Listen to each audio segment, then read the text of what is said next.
নমস্কার বন্ধুরা, রসনালয়ে আপনাদের সবাইকে স্বাগত। আমার আজকের রেসিপি হলো বিটরুট কাটলেট বা বিটরুট টিক্কি। এই বিটরুট কাটলেট কিন্তু আমরা খুব সহজে আর ভীষণ চটপট বানিয়ে ফেলতে পারি, আর এটা খেতেও কিন্তু হয় দারুণ টেস্টি। আর এটা কিন্তু একটা হেলদি রেসিপি। এতে তেলও থাকবে অল্প আর মশলাও কিন্তু বেশি থাকবে না। তো চলুন দেখে নিই এই বিটরুট কাটলেট আমি কিভাবে বানিয়েছি। তো প্রথমেই আমি নিয়ে নিয়েছি বিট, যেটা আমি ছোট ছোট টুকরো করে কেটে নিয়েছি। এটা আমি একটা মিক্সার গ্রাইন্ডারে নিয়ে নিয়েছি, আর তাতে দিয়ে দিচ্ছি আমি একটা কাঁচা লঙ্কা। এরপরে এইটার আমি একটা পেস্ট তৈরি করে নিলাম। এরপরে এই পেস্টটাকে আমি একটা বাটিতে ঢেলে নিচ্ছি। এরপরে এর মধ্যে আমি দিয়ে দিচ্ছি 1 চা চামচ আদা আর রসুনের পেস্ট, দিয়ে দিচ্ছি এর মধ্যে স্বাদমতো নুন। এরপরে এর মধ্যে দিয়ে দিচ্ছি 1 চা চামচ ধনে গুঁড়ো, দিয়ে দিচ্ছি 1 চা চামচ গোটা জিরে।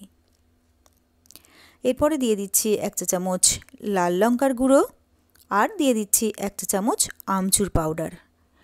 এরপরে আমি ছোট একটা পেঁয়াজ যেটা কুচিয়ে এর মধ্যে দিয়ে দিলাম।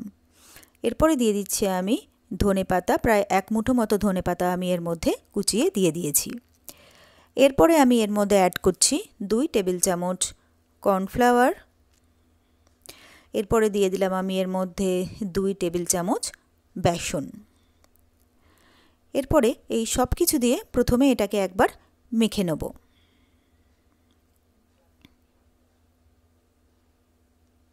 দেখুন বিটরুটের কালারটা কি সুন্দর লাগছে না?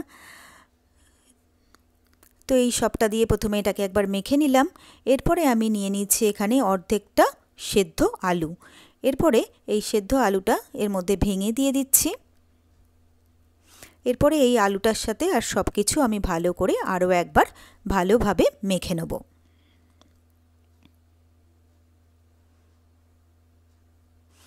এই বিটরুটের কাটলেট কিন্তু ভীষণ চটপট তৈরি হয়ে যায়, আর খেতেও ভীষণ ভীষণ ভালো লাগে। সন্ধেবেলা চায়ের সাথেই বলুন বা ভাতের পাতেও বলুন, এটা কিন্তু অসাধারণ খেতে লাগে।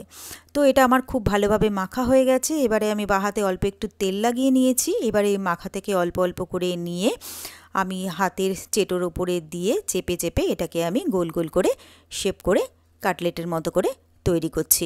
আমি গোল শেপ দিচ্ছি, আপনারা আপনাদের পছন্দ মতো কিন্তু শেপ দিতে পারেন। তো এবারে এরকমভাবে আরও একটা আমি হাতের ওপর রেখে এইভাবে চেপে চেপে চারপাশ দিয়ে গোল করে শেপ করে নিলাম। তো ব্যাস এইভাবে আমি যতগুলো প্রয়োজন আমি সবকটাকে রেডি করে নিলাম। এবারে গ্যাসে বসিয়ে দিয়েছি একটা প্যানটা গরম হয়ে গেলে আমি তার মধ্যে দিয়ে দিচ্ছি মাত্র 2 চামচ তেল। এরপরে তেলটা একটু গরম হয়ে গেলে আমি একে একে বিটরুটের কাটলেটগুলো এর উপরে দিয়ে দিচ্ছি।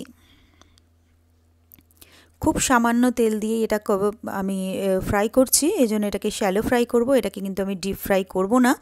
তো সেই জন্য জাস্ট 2 চা চামচ তেল এর মধ্যে আমি দিয়েছি। তো এবারে আমি একটু নাড়িয়ে চাড়িয়ে দিলাম যাতে প্রত্যেকটা টিক্কির মধ্যে তেলগুলো যায় তার জন্য।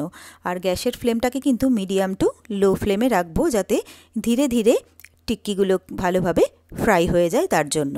তো কিছুক্ষণ পরে এবারে আমি একটা একটা করে বিটরুটের কাটলেট বা টিক্কি উল্টে উল্টে দিচ্ছি। আর দেওয়ার পরে এগুলোকে একটু একটু করে প্রেস করে দিচ্ছি, যাতে ভেতর থেকে ভালোভাবে এই কাটলেটগুলো ভাজা হয় তার জন্য। তো প্রত্যেকটা এইভাবে একে একে আমি উল্টে দিলাম।